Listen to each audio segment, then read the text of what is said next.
మిమ్మల్ని అడుగుతున్నానండి, దేవునితో సమయం గడిపి ఎంతకాలం అవుతుంది? దేవునితో వ్యక్తిగతంగా సమయం గడిపి ఎంతకాలం అవుతుంది?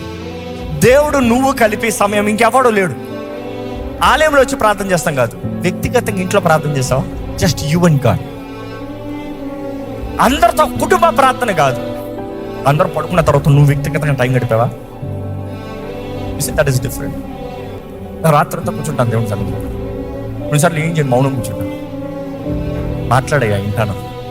మాట్లాడతాడు దేవుడు, తలంపులు పెడతాడు, ఆయన చిత్తాన్ని తెలియజేస్తూ ఉంటాడు.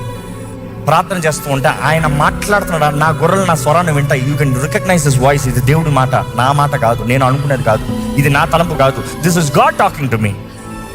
ఓ ప్రభా ఇట్లా చేయమంటావా? ఓ ప్రభా ఇలాగ వెళ్ళమంటావా? ఓ ప్రభా ఇది చేయమంటావా? ఇది అసాధ్యం కదా ప్రభా. సరే నువ్వు చెప్పావు కదా, చేస్తాం కదా.